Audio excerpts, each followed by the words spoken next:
عوام الناس میں پائی جاتی ہے وہ سارا زور تزکیہ نفس پر ہے۔ یقیناً تصوف کی بنیاد اور ضرورت تزکیہ نفس ہے، مگر صرف تزکیہ اس سفر پر کافی نہیں، بلکہ تزکیہ کر کے نفس کو اللہ کی اطاعت پر مسافر بنانا، اس کو نیکی پر نشو و نما دینا کہ کسی برائی کی طرف یہ جائے ہی نہ، بالکل سیدھا رب کی اطاعت پر سفر کرتا رہے۔ اگر یہ نفس کا حال بن جائے، پہلے اسے ریاضت مجاہدے کے ذریعے، تزکیہ کے ذریعے کچلا جائے تاکہ اس کی اصلاح ہو جائے۔ اس کی سرشت میں اس کی خصلت نفس امارہ کی خصلت ہے کہ یہ برائی کی طرف انسان کو لے کے جاتا ہے، جیسے باری تعالیٰ نے ارشاد فرمایا سورہ یوسف میں، فرمایا ان النفس لامارۃ بالسوء، بے شک نفس انسان کو برائی کی طرف لے جانے میں بڑا سرکش ہے۔ یہ تو انسان کو پکڑ کے لے جاتا ہے برائی کے راستے پر، اگر اس پر پہرائے شریعت نہ بٹھایا جائے، اس پر انسان چوکنا ہو کر نہ بیٹھے۔ جس طرح سرحد پر ایک سپاہی بڑا چوکنا ہو کر دشمن سے بیٹھتا ہے کہ کوئی اس کے ملک کو نقصان نہ پہنچائے۔ اے بندہ مومن، اے راہ سلوک کے مسافر، اے اللہ رسول کو راضی کرنے کی تمنا کرنے والے، اپنی آخرت اور دنیا کی فکر رکھنے والے، اپنے نفس پر اتنا جم کر پہرا دے، ڈٹ کر پہرا دے، چوکنا ہو کر توجہ کے ساتھ اس پر نظر رکھ کہ یہ کہیں تجھے برائی کی طرف نہ لے جائے۔ اس کو دائرہ شریعت میں رکھ، اللہ رسول کی رضا پر نظر رکھ، تو اس پر تزکیہ کرنا، اس کی اصلاح کرنا اور اس کو اللہ رسول کی اطاعت میں رکھنا اور اس پر اس کی نشو و نما اور اس کی تربیت کا کرنا، اسے تصوف کہتے ہیں۔ اور یاد رکھ لیں یہ بات، یہ کوئی معاذ اللہ تصوف برے صغیر کی، ہندوستان پاکستان کی پروڈکٹ نہیں ہے، یہ تصوف کو متوازی دین نہیں ہے، بلکہ یہ اللہ رسول کے احکامات پر عمل کرنے کا نام ہے۔ اعمال کو خالص کرنا، شر نفس سے بچنا، اللہ رسول کی رضا کی طرف متوجہ رہنا، اپنے باطن کو ستھرا اور اجلا کرنا، جس طرح ظاہر کو ستھرا کیا جاتا ہے، تصوف باطن کے ستھرا کرنے کا نام ہے، جسے ہم انشاءاللہ آج کی نشست اور آئندہ نشستوں میں پڑھیں گے اور اپنے بزرگان دین سے رہنمائی لیں گے۔ تو تصوف نام ہے اصلاح نفس کا۔ اب پتہ یہ چلا کہ جب ہم نے نفس کی اصلاح کرنی ہے تو کسی سے رہنمائی تو لینی ہے نا۔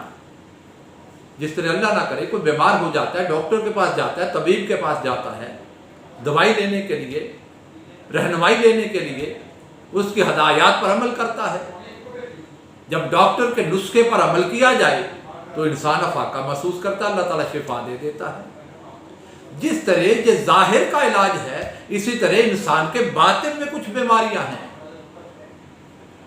اور سب سے بڑا مریض انسان کا نفس ہے۔ اگر اس کا علاج نہ کیا جائے، اس کے بارے میں رہنمائی نہ لی جائے، اس پر توجہ نہ کی جائے، تو انسان ایمانی طور پہ بیمار ہو جاتا ہے۔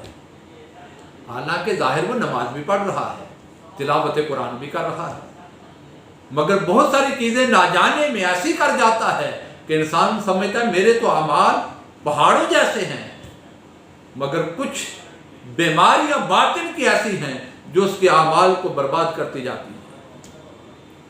تو صوفیہ، مشائخ، پیران اعظام، ان کا بنیادی کام ہی یہ ہوتا تھا اور ہوتا ہے، وہ آنے والوں کی اس پر رہنمائی کرتے ہیں،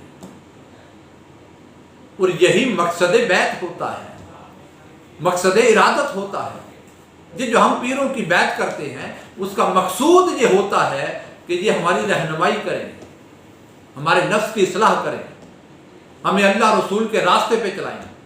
تو اگر ہماری جہاں نسبت ہے، ارادت ہے، تعلق ہے، اگر تو وہاں سے یہ رہنمائی ہمیں میسر آ رہی ہے تو پھر مبارک ہو، ہمارا سفر سلوک و تصوف جاری ہے۔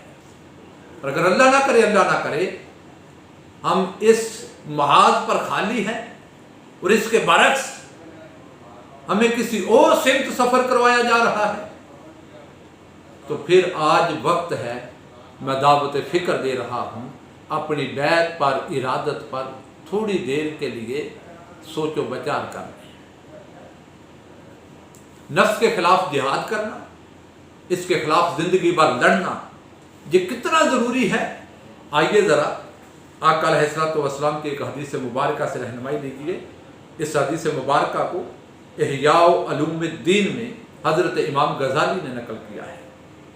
آقا علیہ الصلوۃ والسلام ایک غزوہ سے واپس پلٹے ہیں، میدان کارزار ہے، کافروں کے ساتھ لڑائی ہوئی ہے، جنگ ہوئی ہے، اور اس غزوہ سے حضور علیہ الصلوۃ والسلام واپس پلٹ رہے ہیں۔ اور راستے میں دوران سفر آقا علیہ السلام نے اپنے صحابہ سے فرمایا، غلاموں سے، مرحبم بکم، میرے غلاموں خوش آمدید، ویلکم، قدمتم من الجہاد الاصغر الی الجہاد الاکبر، فرمایا میرے غلاموں تمہیں خوش آمدید کہتا ہوں، تم چھوٹے جہاد سے اب بڑے جہاد کی طرف آ رہے ہو۔ اب ہمارا سفر چھوٹے جہاد اصغر سے جہاد اکبر کی طرف ہے۔ آپ کو معلوم ہے کافروں سے لڑ کر پلٹے ہیں، میدان جنگ سے واپسی ہوئی ہے، وہ میدان جنگ جہاں بندہ مومن اعلاء کلمت اللہ کے لیے، اللہ رسول کے دین کی سربلندی کے لیے کافروں کی جان لے رہا ہے، دشمن کی جان، اور اپنی جان کی بازی لگا رہا ہے، مال دیا ہے، اولاد دی ہے، جان دے رہا ہے، سب کچھ لٹا کے آ رہا ہے۔ آقا علیہ السلام فرما رہے ہیں ہم نے چھوٹے جہاد سے واپسی کی ہے، اب بڑے جہاد کی طرف چلنا ہے۔ صحابہ اکرام رضوان اللہ علیہم اجمعین عرض کرنے لگے، یا رسول اللہ صلی اللہ علیہ وسلم، قیل ومل جہاد الاکبر، عرض کیا آقا جہاد اکبر کیا ہے؟ سوال پیدا ہوتا ہے نا، میدان جنگ سے بڑا بھی کوئی جہاد ہے؟ جہاں وسائل جھونک دیے، مالی قربانی دے دی، اپنے ہاتھوں سے اولاد کو تیار کر کے روانہ کیا، خود اپنے سروں پہ کفن باندھ کے نکلے ہیں، تلواریں بے نیام ہیں، جان پہ کھیل رہے ہیں لوگ، دشمنوں کی گردنیں ماری جا رہی ہیں، اس سے بڑا بھی کوئی جہاد؟ آقا علیہ السلام نے فرمایا ہاں، قال جہاد النفس، ہاں میرے غلاموں وہ نفس کے خلاف جہاد ہے،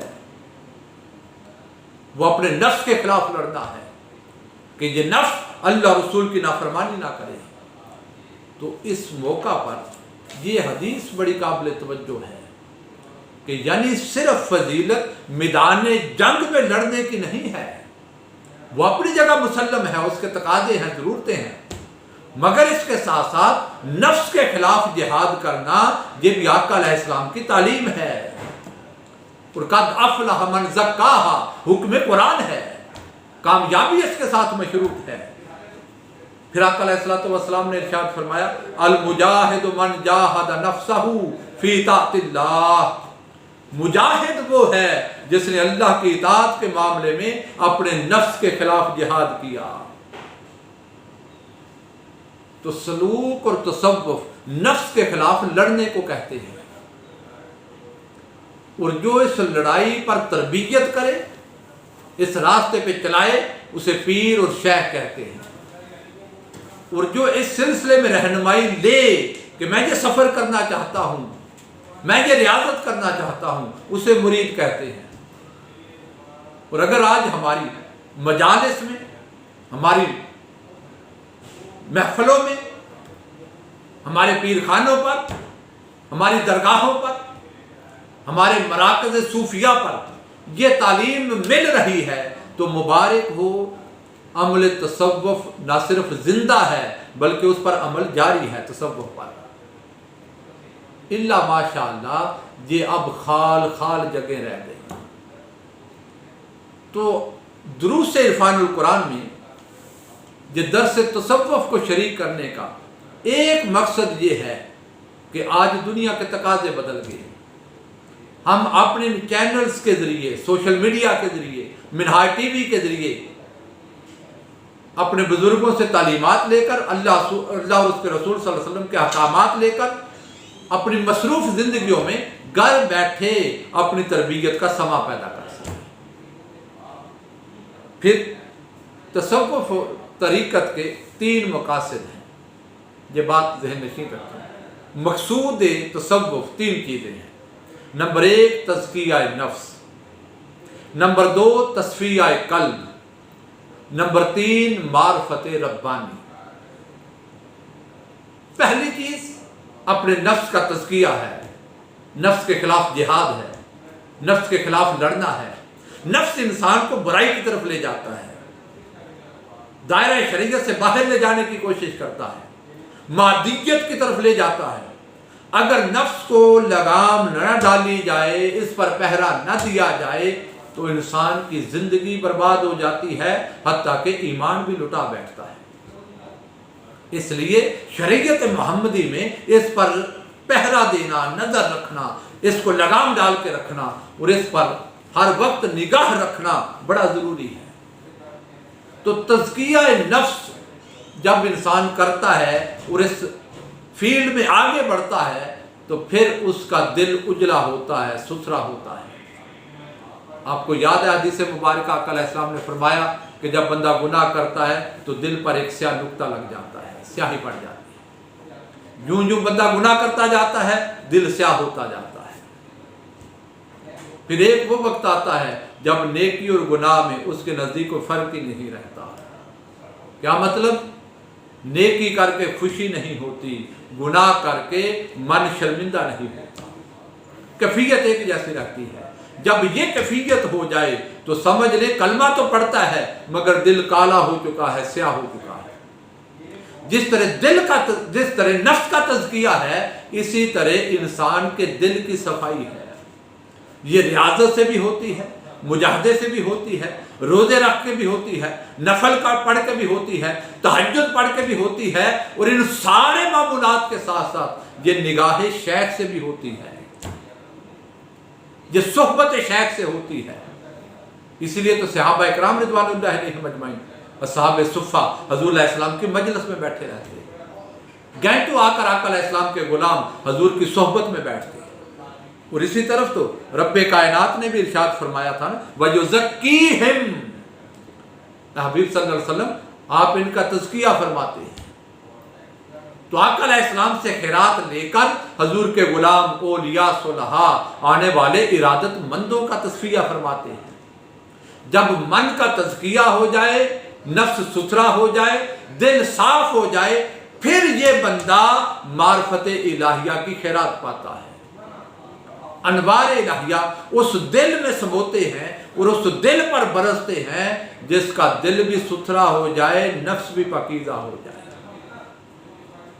تو معرفت ربانی مل نہیں سکتی جب تک دل ستھرا نہ ہو جائے، نفس پاک نہ ہو جائے۔ اب آپ دیکھیں نا، ہمارے تو نفس کتنے گندے ہو گئے، ہمارے دل گناہوں کی وجہ سے، حسد، غیبت، چغلیاں، نافرمانیاں اللہ رسول کی، دین سے دوری اور شریعت سے بغاوت اور دنیا کے مفادات، ان ساری چیزوں نے اتنا الجھا دیا، ہم نے ابھی تو نفس کے تزکیے کا سفر ہی نہیں کیا۔ کب نفس کا تزکیہ ہوگا؟ پھر اس نفس کے تزکیے کے بعد ہمارا دل ستھرا ہونا شروع ہوگا۔ جب دل کو پاکی ملے گی، پاکیزگی ملے گی، تو اب دل اس قابل ہوگا کہ اس پر رب کائنات کے انوار برسیں۔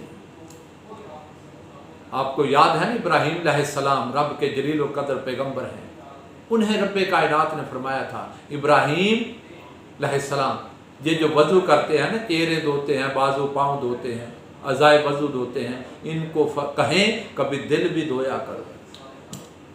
ابراہیم علیہ السلام تڑپ گئے، عرض کیا مولا دل کیسے دھوئیں، اس دل میں تو پانی نہیں جاتا۔ فرمایا ابراہیم دل پانی سے نہیں دھلتا، یہ آنسو سے دھلتا ہے۔ ادھر آنکھوں سے آنسو گرتے ہیں اپنے گناہوں پر شرمندہ ہو کر، گناہوں کو یاد کر کے بندہ رب سے توبہ کرتا ہے، معافی مانگتا ہے، اور اس لمحے جو آنسو گرتے ہیں وہ آنسو زمین پر بعد میں گرتے ہیں، ساتھ ہی ساتھ اس کے دل کو بھی ستھرا کرتے ہیں، اس کے نفس کو بھی پاک کرتے ہیں۔ تو جن مجالس میں جا کر، جن محافل میں جا کر، جن صحبتوں میں جا کر ہمیں دل کی پاکیزگی میسر آ جائے، آنکھوں کو نمی مل جائے، آنسو نصیب ہو جائیں، اور دل محبت دنیا سے باغی ہو جائے، حب دنیا سے بغاوت کرے، قبر کی طرف متوجہ ہو جائے، آخرت کی فکر دامنگیر ہو جائے، اللہ رسول کو راضی کرنے کی فکر مل جائے، تو یہ مجلس کسی صوفی کی مجلس ہے۔ یہی مجلس ہے جسے مجلس صوفیہ کہا جاتا ہے۔ یہی اہل روحانیت کی مجلس ہے کہ ان کی مجلس میں آؤ تو دل صاف ہوتا ہے، نفرتیں ذبح ہوتی ہیں، محبتیں پروان چڑھتی ہیں، گناہوں سے انسان کا دل بغاوت کرتا ہے، اللہ اور رسول کی اطاعت کی طرف رغبت بڑھتی ہے۔ یہ کیفیت نصیب ہو جائے تو یہی راہ سلوک ہے، یہی راہ تصوف ہے۔ تو پیران کرام، اولیاء، صلحاء، ان کا سارا زور حضور علیہ السلام کے غلاموں کو، حضور کی امت کو اس راستے پر گامزن کرنے کا ہوتا ہے۔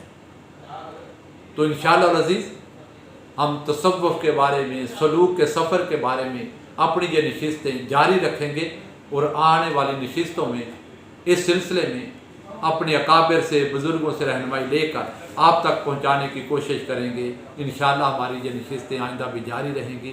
وما علینا الا البلاغ المبین۔